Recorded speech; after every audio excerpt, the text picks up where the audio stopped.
তিনটা নসিহত করে আলোচনা শেষ করে দেব, সময় যেহেতু কম। তিনটা নসিহত শরীয়তপুরের মা বোনের জন্য। এক নাম্বার নসিহত, আল্লাহ রাব্বুল আলামিন আপনাকে আল্লাহর গোলাম বানিয়েছে, এজন্য 5 ওয়াক্ত নামাজ রীতিমতো আদায় করার চেষ্টা করবেন। ইচ্ছাকৃত যদি নামাজ ছেড়ে দেন আপনি কাফিরের কাতারে চলে যাবেন। এজন্য 1 নাম্বার নসিহত, নামাজ আদায় করবেন 5 ওয়াক্ত প্রতিদিন। 2 নাম্বার নসিহত, আল্লাহ রাসূল সাল্লাল্লাহু আলাইহি ওয়াসাল্লাম এবং আল্লাহ রাব্বুল আলামিন নির্দেশ দিলেন স্বামীর খেদমত করার।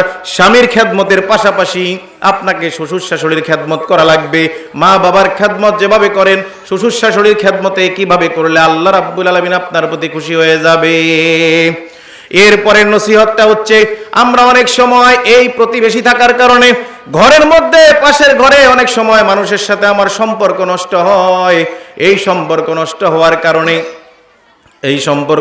হওয়ার কারণে আমি অনেক সময় সে তার ঘর থেকে কোনো হাদিয়া আমার ঘরে পাঠালে আমি রিসিভ করি না, আমি গ্রহণ করি না, সেটা ফেলে দেই।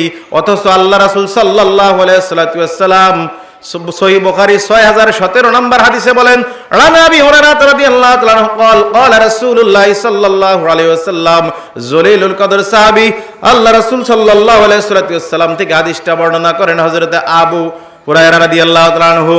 তিনি বলেন, লা তা'রিকান্না জারাতুন লিজারাতিহা, ও দুনিয়ার মানুষ, তোমার পাশের ঘর থেকে যদি তোমার কাছে কোনো হাদিয়া পাঠায়, তার সাথে সম্পর্ক যদি নষ্ট থাকে, হাদিসে যদিও এই কথা বলা নাই, এরপরেও আপনি তার ওই হাদিয়া ফেরত দিবেন না।